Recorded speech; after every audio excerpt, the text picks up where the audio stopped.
Returning officer मुक़ररा तारीख़ ते कागज़ात नामज़दगी जी जांच पड़ताल कंदा। इन अमल में उम्मीदवार, उन जे इलेक्शन एजेंट, तजवीज़ कंदड़, सिफारिश कंदड़ ऐं नामज़द नुमाइंदा या उन तक जो कोई वोटर जंहिं कागज़ात नामज़दगी ते एतिराज़ लगायो हुजे शिरकत करे सघनि था। आरो एतिराज़ कंदड़नि खे सभई कागज़ात नामज़दगी ॾेखारण जो मुनासिब मौक़ो फ़राहम कंदो ऐं तमामु आरो उम्मीदवारनि, उन जे इलेक्शन एजेंट्स, नामज़द करण वारनि या कोई वोटर जंहिं कागज़ात नामज़दगी ते एतिराज़ लगायो हुजे उन जी मौजूदगी में कागज़ात नामज़दगी जो तफ़सीली जाइज़ो ॾींदो। हू तमामु मालूमात मुहैया कंदो ऐं दुरुस्तगी खे यकीनी बणाईंदो। जांच पड़ताल जे दौरान रिटर्निंग ऑफिसर को बि गैर मुतलका सवाल करण जो इख्तियार नथा रखनि, न ई उहे को अहिड़ो सवाल कंदा जेको मौसूल एतिराज़नि जो हिसो न हुजनि। जांच पड़ताल जे सिलसिले में रिटर्निंग ऑफिसर ज़रूरत जे मुताबिक़ मुख़्तसिर इंक्वायरी बि करे सघे थो।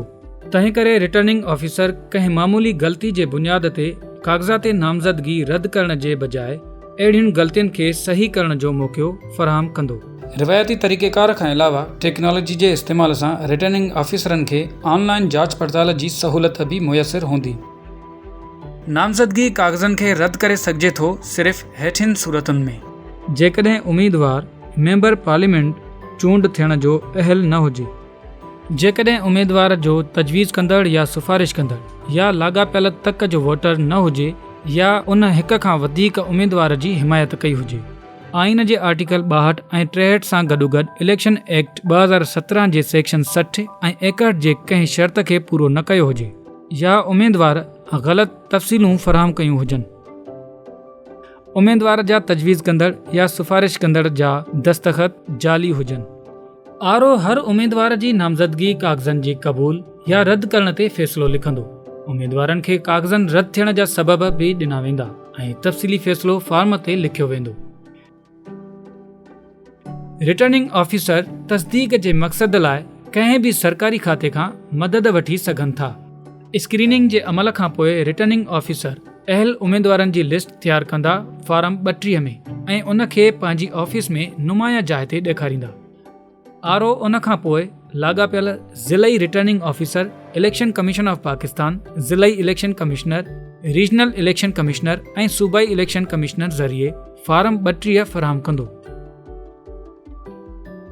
जांच पड़ताल जे फ़ैसिलनि जे ख़िलाफ़ अपील सेक्शन 63 ऐं 64।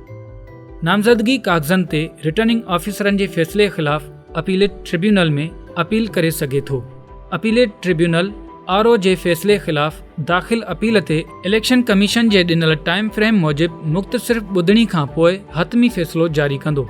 जेकॾहिं अपीलेट ट्रिब्यूनल मुक़ररा वक़्त अंदरि अपील ते फ़ैसिलो न ॾेई सघियो त नामज़दगी कागज़नि ते रिटर्निंग ऑफिसरनि जो फ़ैसिलो हतमी तसवुरु कयो वेंदो। ज़रूरत पवण ते रिटर्निंग ऑफिसर अपीलेट ट्रिब्यूनल जे फ़ैसिले मूजिबि उम्मीदवारनि जी नज़रसानी थियल लिस्ट रिवाइज़्ड फॉर्म 32 जारी कयो वेंदो। नामज़दगी कागज़नि जी वापसी सेक्शन 65। अहल नामज़द उम्मीदवार इलेक्शन शेड्यूल में ॾिनल तारीख़ ते या उन खां अॻु आरो खे लिखत में दरख़्वास्त ज़रिए पंहिंजा नामज़दगी वारा कागज़ वापसि वठी सघनि था। नामज़दगी वारा कागज़ वापसि वठण जी दरख़्वास्त उम्मीदवार पंहिंजे दस्तख़त सां ज़ाती तौर ते या बाअख्तियार वकील जे ज़रिए आरो खे जमा कराई वेंदी। रिटर्निंग ऑफिसर दरख़्वास्त ते उम्मीदवार जे दस्तख़त जी तस्दीक खे यकीनी बणाईंदा। नामज़दगी वारा कागज़ वापसि वठण जी दरख़्वास्त जी वापसी या रद्द करणु मुमकिन न हूंदी। नामज़दगी वारा कागज़ रिटर्निंग ऑफिसर पंहिंजी ऑफिस में नुमाया जाइ ते ज़ाहिर कंदा ऐं गॾोगॾु उन जो इतला लाॻापियल सूबाई election commissioner, district returning officer ऐं डिस्ट्रिक्ट इलेक्शन कमिश्नर खे ॾींदा। नामज़दगी वारा कागज़ वापसि वठण जे ॿिए ॾींहं ते रिटर्निंग ऑफिसर समूरनि उम्मीदवारनि खे चूंड निशान अलाट कंदा। फॉर्म 33 उर्दू अखरनि यानी अल्फ़ाबेट जी तरतीब मुताबिक़ मुरतब कंदा ऐं हतमी उम्मीदवारनि जी लिस्ट फॉर्म 33 फौरी तौर ते इलेक्शन कमीशन खे मोकिलींदा, जेका उन खे पंहिंजी वेबसाइट ते जारी कंदी ऐं उन जी कॉपी लाॻापियल सूबाई election commissioner, regional election commissioner, district returning officer ऐं डिस्ट्रिक्ट इलेक्शन कमिश्नर खे पिणु फ़राहम कई वेंदी। इलेक्शन मां उम्मीदवारनि जी रिटायरमेंट हिसो 72। उम्मीदवार पोलिंग जी तारीख़ खां 4 ॾींहं अॻु आरओ खे लिखत में नोटिस वठी इलेक्शन खां दस्तबरदार थी सघनि था। रिटायरमेंट जी दरख़्वास्त ज़ाती तौर ते या उम्मीदवारनि जी दस्तख़त सां बाअख्तियार वकील जे ज़रिए पेश करे सघिजे थी। रिटर्निंग ऑफिसर दरख़्वास्त ते उम्मीदवारनि जी दस्तख़तनि जी तस्दीक खे यकीनी बणाईंदा। रिटायरमेंट जी दरख़्वास्त खे वापसि वठणु या मनसूख़ करणु मुमकिन नाहे।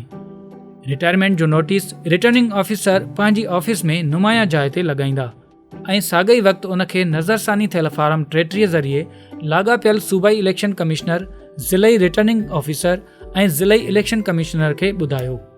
नामज़दगीअ बाद मौत जी सूरत में जेकॾहिं को उम्मीदवार पोलिंग खां अॻु या पोलिंग दौरान फ़ौत थी वञे, रिटर्निंग ऑफिसर पब्लिक नोटिस ज़रिए लाॻापियल चूंड अमल खे फौरी तौर ते रोकींदा। इन सूरत में इलेक्शन एक्ट 2017 में तजवीज़ कयल तरीक़ेकार मूजिबि नामज़दगी ऐं जांच पड़ताल जी समूरी कार्रवाई ॿीहर अमल में आणी वेंदी। इन सूरत में इलेक्शन कमीशन ॿीहर चूंड जो शेड्यूल जारी कंदी। हुन तक जे ॿियनि उम्मीदवारनि लाइ ॿीहर नामज़दगी काग़ज़ ऐं सिक्योरिटी फीस जमा कराइण जी ज़रूरत न पवंदी।